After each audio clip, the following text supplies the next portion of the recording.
25 કરોડ રૂપિયા તમે કોઈને વાત કરો, મારે કોઈને વાત કરાય ખરી આવી? મને કોઈક મારીને પાડી દે, મારે કોઈને એ વાત ન કરાય 25 કરોડની. જે તો બુદ્ધિ મારામાં હતી, કારણ કે હું તો આંદોલનમાં પ્રોગ્રામ કરવા માટે આવ્યો હતો. પછી મને વિચાર્યું, મેં માને પ્રાર્થના કરી, હું માને માનું છું, માતાજીને, કે માં મને એવો કંઈ રસ્તો દેખાય કે આ વ્યક્તિ ખુલ્લો પડી જાય. આને મારે સમાજ સામે લાવવું છે કે આ લાલચુ માણસ છે, પૈસાનો સોદો કરે છે. આજ મને કહેશે, કાલે કોઈ બીજા માણસને કહેશે પૈસાનો સોદો કરવા માટે થઈને. એના પહેલો આને હું ખુલ્લો પાડી દઉં.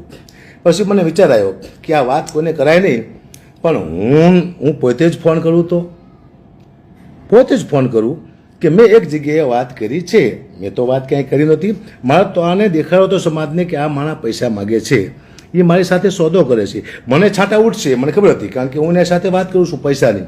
પણ ભલે મને છાંટા ઉડે, પણ આ એક વ્યક્તિને ખુલ્લો પાડી દઉં એટલે મને શાંતિ થાય કે મેં કરોડો ખેડૂતના પૈસા બચાવ્યા. એની સાથે દગો થતો હતો, એમાંથી ખેડૂતને મેં બચાવ્યા. આ મને શાંતિ મળે. એટલે મેં મારા દીકરાને કીધું, બેટા હવે આને, આ તો વોટ્સઅપ કોલમાં વાત કરે છે, તો રેકોર્ડિંગ કેવી રીતે થાય? તો મારા દીકરાએ કીધું કે એનો ફોન આવે એટલે હું બીજા ફોનમાં રેકોર્ડિંગ કરીશ, પપ્પા તમે વાત કરજો. એટલે મેં ફોન કર્યો. મેં ક્યાંય વાત કરી નથી. મારે તો ખાલી આને ઉગાડો પાડો, એક નાટકીય ફોન જેને કહેવાય, નાટકીય ફોન, એક વ્યક્તિને ઉગાડો પાડવા માટે થઈ મેં એને ફોન કર્યો, નિલેશભાઈને, કે નિલેશભાઈ મેં એક જગ્યાએ વાત કરી છે. એ કહે છે, એને મેં કીધું કે ભાઈ નિલેશભાઈ એવું કહે છે કે 2 કરોડ રૂપિયા ખાલી પહેલાં સરકાર પાસે જવાના, જે સરકાર આપણને બોલાવે છે ત્યાં જવાના, ખાલી 2 કરોડ રૂપિયા, 1 કરોડ તમારા, 1 કરોડ મારા, આવું પણ નિલેશભાઈ બોલે છે મને, આપ સાંભળો છો. તો મેં ફોન કર્યો, મેં નિલેશભાઈ મેં એક જગ્યાએ વાત કરી છે અને નિલેશભાઈ એવું કહે છે 2 કરોડ રૂપિયા પહેલાં સરકાર પાસે જવાના થાય છે, બાકી બધો હિસાબ પછી. તો નિલેશભાઈ એમાં શું બોલે છે કે હા ચિંતા ના કરો, ફોન આવશે, તમ તારે રાહ જોવો, આવું એમાં ઓડિયોમાં બોલે છે.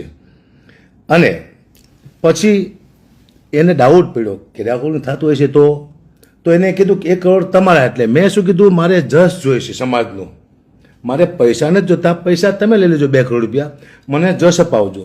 તો એને ડાઉટ પડ્યો કે તો આ વાત વ્યાજબી નથી, તમને તમારું કામ હોય એ કરો. એટલે મેં એમ કીધું રેકોર્ડિંગ ઉપર થતું હોય છે એટલે હું વાત કરતો નથી. તો એને કીધું કે તો હું તમને કહું છું, તમને જે કામ હોપ્યું છે, જે 25 કરોડનું એ કામ હતું, એ તમે કરો. આ ઓડિયો મેં જ બહાર પાડ્યો છે, મેં જ બનાવ્યો છે, અને મેં જ તમામ મીડિયાને, પત્રકારને કોન્ફરન્સ કરી અને મેં જ આપ્યો છે.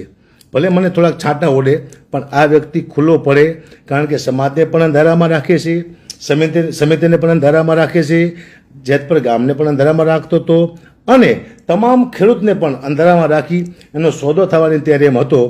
બાકી મારે આ માથાકૂટમાં શું લેવા પડવું જોઈએ ભાઈ?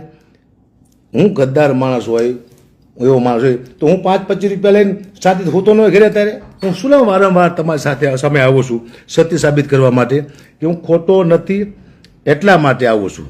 મારો બીજો કોઈ ઈરાદો છે નહીં. ઓડિયો મેં જ બહાર પડ્યો છે અને મેં જ કર્યું છે એની સાથે વાત.